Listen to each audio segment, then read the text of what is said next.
Hello everybody and welcome back to Robert's Reviews. Today is a Saturday, which means that it is an unorthodox review for me. Oh, my packages. Okay. We have recently been doing Saturdays and or Sundays due to film club as well as the class I'm taking in college. This one I had to watch for class in college. We're doing a cinematography unit, so I had to focus on that, so there is a chance I'll talk about it. There's a chance I won't. We'll see what happens. But today is a movie I didn't realize was a thing, really. And it's interesting because I feel like this would have been talked about before, but maybe I'm wrong. But today, we're going to be talking about The Fall.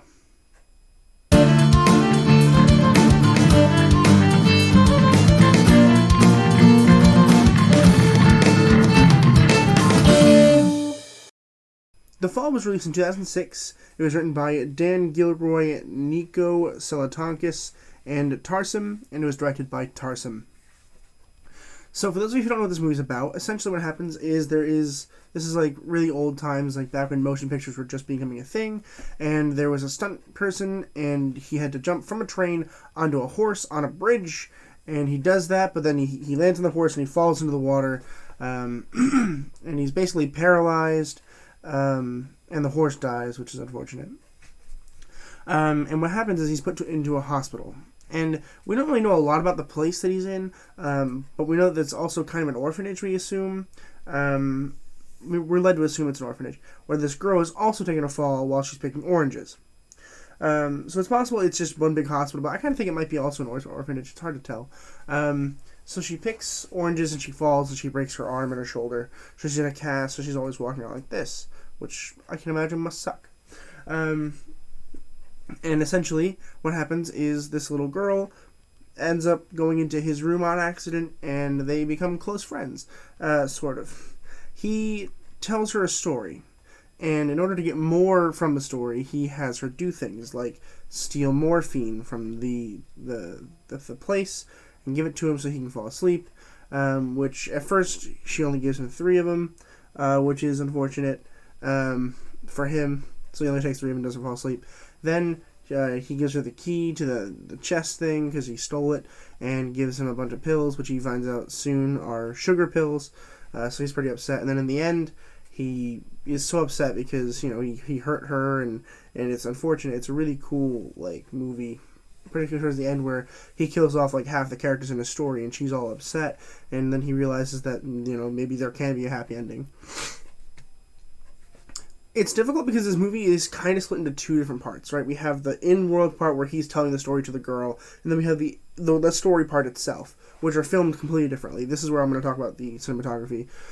The cinematography is most notable when we're talking about the 2 different things, right? In the hospital, all the camera movements are very still. You don't really move the camera very often. It's very still. It's kind of boring in terms of elements of camera movement. But then when we're and it's also usually pretty dark. Then in the dream, I don't think there's a single night scene, so it's all daytime, and the camera's always moving, and we get these really cool wide shots. So obviously the girl has a bigger imagination than she can confine inside of her building in her room. So I think that's probably the important thing I'm going to talk about when we do that. This video comes out after we talk about it, but I'm filming it 2 weeks in advance. So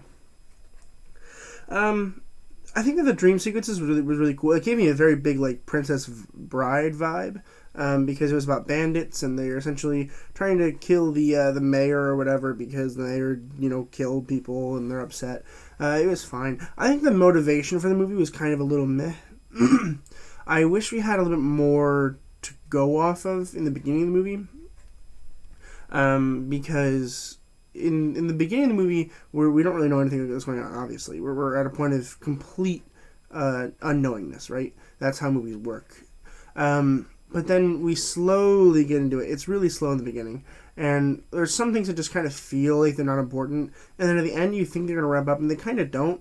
There are a couple elements in the movie that just kind of don't really wrap up. Like the whole orange thing with the teeth thing. If you watch the movie, you know what I'm talking about. It kind of wraps up, but not in a way that makes sense, really. We don't really find out what happens to the girl, except that she goes back to her orange place, and we definitely don't find out what happens to Joel, So, or Roy, sorry, I don't know why I said Joel, but we don't find out what happens to Roy, which is really annoying because I really like Roy in this movie. So there's a couple things left undone, and there's not going to be a sequel or anything. There's no way, not a chance. That being said, it took like forever to film this movie. And they filmed in like 28 different countries.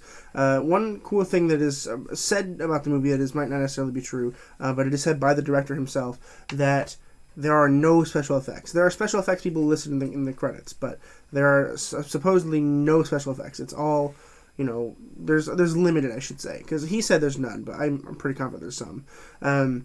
What's cool about this movie, I know for a fact, they didn't build any sets. They used the entire world as their set. They didn't build anything. They found it themselves and filmed on location for every scene in this entire movie. So that's pretty cool. That sounds like it might not be that difficult. It's very difficult, particularly when they did the kind of stuff that they did. They did this really cool like transition thing where we have a face and it transforms into an island that looks exactly like a face. Or that was the sand. We had one where a butterfly turned into an island. I'm like, wow, that was really cool. Like, how'd you do that? That was really cool. It must have taken forever to find the locations, let alone film it. So props to that. Let's go ahead and talk about the acting. First, we have Katinka Untaru as Alexandria. So her English is very bad. We learned that in the beginning of the film. It's on purpose that her English is really bad. And essentially what happens is she gets better at it because Roy is teaching her while also doing the story, and she's learning that she really likes the story and she wants to learn more. So every day she goes to visit him to learn more about the story, and unfortunately it's not a very happy ending, so it's a very unfortunate thing for her. It's a cool device that they use the story for.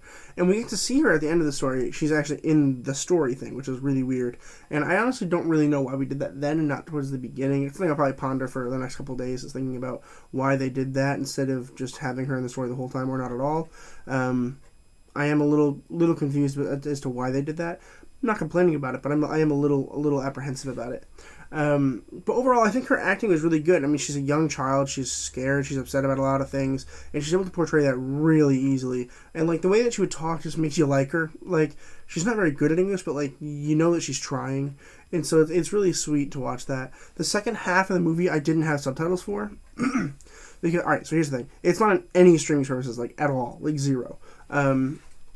So I had to use a link that my professor gave me to watch in Microsoft Stream, which I did. Where they have subtitles, which is great, but I have to watch it on my computer because I can't get Microsoft Stream on my TV.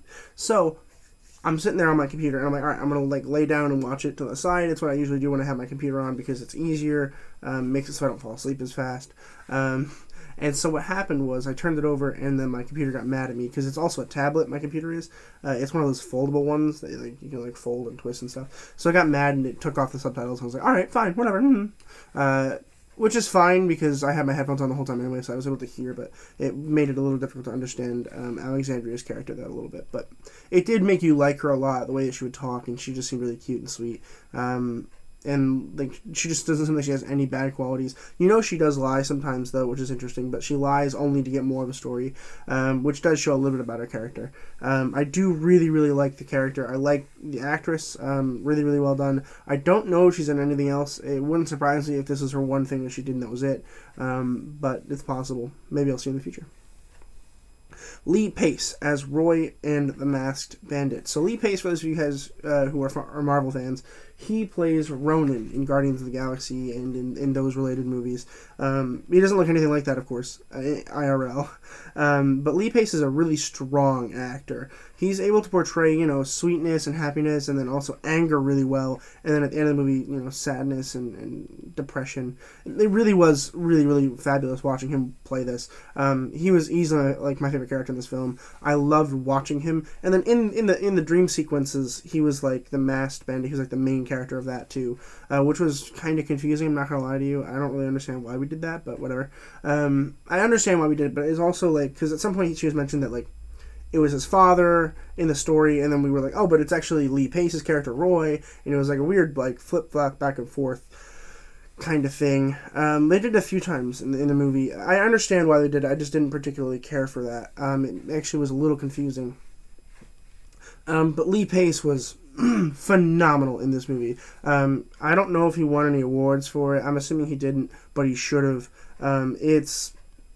I want more of Lee Pace. I might go ahead and watch some more movies with him in the future. And by the future, I mean like the next couple years, because I am packed with requests and stuff. So thank you guys for requesting, by the way. If you guys want something requested, drop in the comments down below and I'll add it to my list. But I think it's going to do it for me today, talking about The Fall. I think it was a good movie. It was a lot of fun. There are a couple issues that I had with it, but overall, nothing too major. I am excited to talk about it in class, and I'm going to go ahead and give this movie an A. But that's going to do it for me today. Looking forward to next week. Let's see, when does this come out? This comes out on the 27th. Okay, so tomorrow, my Before Sunrise review should be out. That is something I'm watching for Film Club. That should be available on that day. I'll probably film it and watch it tomorrow.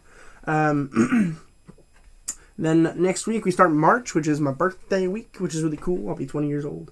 We are going to be reviewing Justice League, Revolutionary Road, Inhumans Season 1, Cafe Society, and on Friday we have Pay It Forward and, theoretically speaking, Crisis and Chaos Walking, and maybe Boss Level if I have time, as well as, ideally, the finale of WandaVision, assuming that everything is going well. We'll see how it goes. It's going to be a busy, busy day. I'm going to get up at, forever early. I might just go to bed super early Thursday and get up really early on Friday to do all this stuff, but I don't know. We'll see how it goes. Also, Thursday looks like Sponge on the Run comes out. I might watch that if I have time. We'll see how it goes. And then Saturday, there might be a movie, and Sunday, there might be a movie, depending on what school has me do. But that's going to do it for me today. As always, keep watching movies and television, stay educated, and I'll see you guys in the next video.